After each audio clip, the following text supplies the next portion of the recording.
जय श्री राम दोस्तों। आप सभी का फिर से स्वागत है एक और नई कथा में।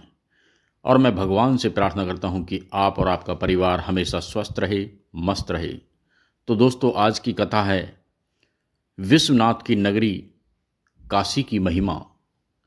काशी तो काशी है, काशी अविनाशी है। पंचकोशी काशी का अविमुक्त क्षेत्र ज्योतिर्लिंग स्वरूप स्वयं भगवान विश्वनाथ हैं। ब्रह्मा जी ने भगवान की आज्ञा से ब्रह्मांड की रचना की। तब दयालु शिव जी ने विचार किया कि कर्म बंधन में बंधे हुए प्राणी मुझे किस प्रकार प्राप्त करेंगे। इसीलिए शिव जी ने काशी को ब्रह्मांड से पृथक रखा और भगवान विश्वनाथ ने समस्त लोगों के कल्याण के लिए काशीपुरी में निवास किया। काशी को स्वयं भगवान शिव ने अविनाशी और अविमुक्त क्षेत्र कहा है। ज्योतिर्लिंग विश्वनाथ स्वरूप होने के कारण प्रलय काल में भी काशी नष्ट नहीं होती है, क्योंकि प्रलय के समय जैसे जैसे इकार नव का जल बढ़ता है, वैसे वैसे इस क्षेत्र को भगवान शंकर अपने त्रिशूल पर उठाते जाते हैं। स्कंद पुराण के अनुसार काशी नगरी का स्वरूप सतयुग में त्रिशूल के आकार का, त्रेता में चक्र के आकार का, द्वापर में रथ के आकार का तथा कलयुग में शंख के आकार का होता है। संसार की सबसे प्राचीन नगरी है काशी। काशी को संसार की सबसे प्राचीन नगरी कहा जाता है, क्योंकि वेदों में भी इसका कई जगह उल्लेख है।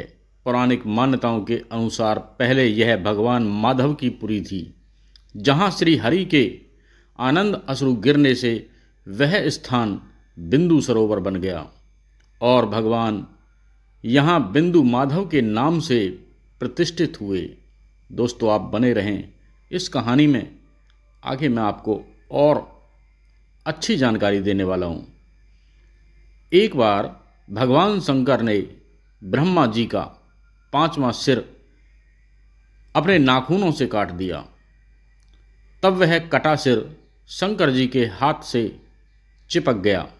वे 12 वर्षों तक बद्रिकाश्रम, कुरुक्षेत्र आदि तीर्थों में घूमते रहे, परंतु वह सिर उनके हाथ से अलग नहीं हुआ।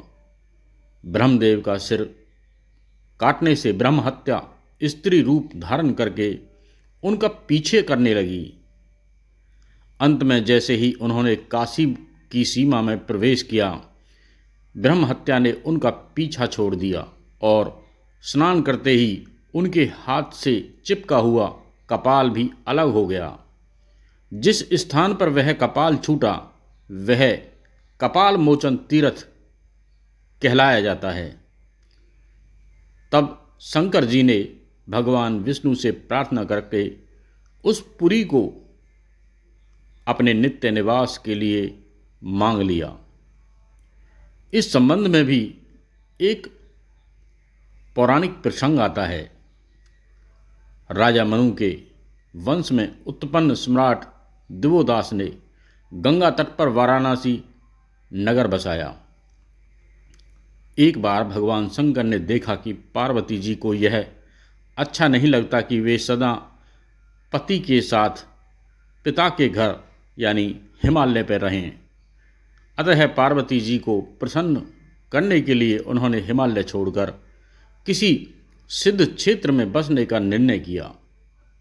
उन्हें वाराणसी नगरी बहुत ही अच्छी लगी।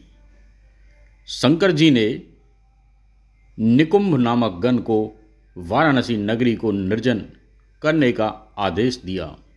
निकुंभ ने वैसा ही किया। नगर निर्जन हो जाने पर भगवान शंकर अपने गणों के साथ वहां आकर निवास करने लगे। भगवान शंकर के साथ रहने की इच्छा से देवता तथा नाग भी वहां आकर रहने लगे। सम्राट दिवोदास अपनी वाराणसी नगरी छिन जाने से बहुत दुखी हुए। उन्होंने तपस्या करके ब्रह्मा जी से यह वर मांगा कि देवता अपने दिव्य लोक में रहें और नाग पाताल लोक में रहें। पृथ्वी मनुष्यों के लिए है। ब्रह्मा जी ने तथास्तु कह दिया। इसका परिणाम यह हुआ कि शंकर जी सहित सभी देवताओं को वाराणसी छोड़कर जाना पड़ा। किंतु भगवान शंकर ने यहां विश्वेश्वर रूप से निवास किया और दूसरे देवता भी विग्रह रूप में स्थित हुए।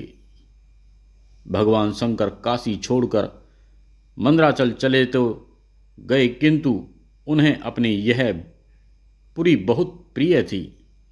वे यहीं रहना चाहते थे। उन्होंने राजा दिवोदास के शासन में दोष ढूंढकर उनको वाराणसी से निकालने के लिए 64 योगिनियां भेजीं।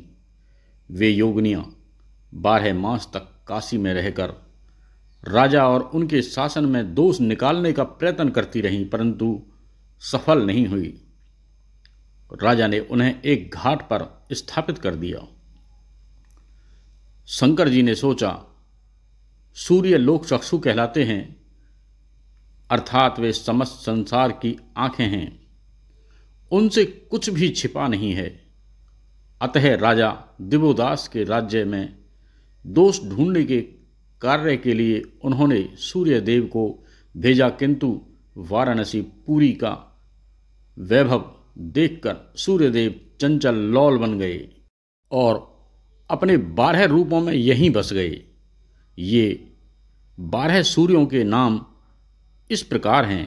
Number 1 Lolark, number 2 Uttarark, number 3 Samvaditya, number 4 Draupadaditya, number 5 मुख्यादित्य,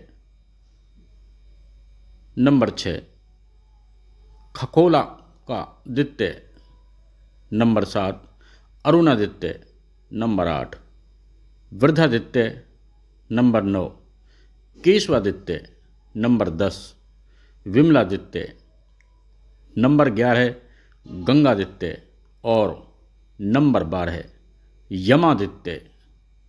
Shankar ji विचार करने लगे, अभी तक काशी से लौटकर न तो योगिनियां ही आई हैं और न ही सूर्यदेव। अब काशी का समाचार जानने के लिए मैं वहां किसे भेजूं? वहां की बातों को ठीक ठीक जानने में ब्रह्मा जी ही समर्थ हैं, अतः ब्रह्मा जी को ही वहां भेजता हूं। शंकर जी के कहने पर ब्रह्मा जी वाराणसी आए। उन्होंने राजा दिवोदास की सहायता से यहां 10 अश्वमेघ यज्ञ किए और यहीं बस गए। यह स्थान 10 मेघ घाट के नाम से प्रसिद्ध हुआ। इसके बाद भगवान शंकर जी की आज्ञा से ढुंढीराज गणेश जी ज्योतिषी का रूप धारण कर काशी आए। उन्होंने राजा दिवोदास को उपदेश करते हुए कहा, आज के 18वें दिन कोई ब्राह्मण आकर तुम्हें उपदेश करेगा। तुमको बिना विचारे उसके वचनों का पालन करना चाहिए। ऐसा करने से तुम्हारा सभी मनोरथ पूर्ण होगा। जब गणेश जी भी काशी जाकर देर तक नहीं लौटे, तब भगवान शंकर ने विष्णु जी की ओर देखा। शंकर जी की इच्छा पूर्ण करने के लिए भगवान विष्णु यहां ब्राह्मण वेश में पधारे और उन्होंने राजा दिवोदास को ज्ञान उपदेश किया। इससे वे विरक्त हो गए।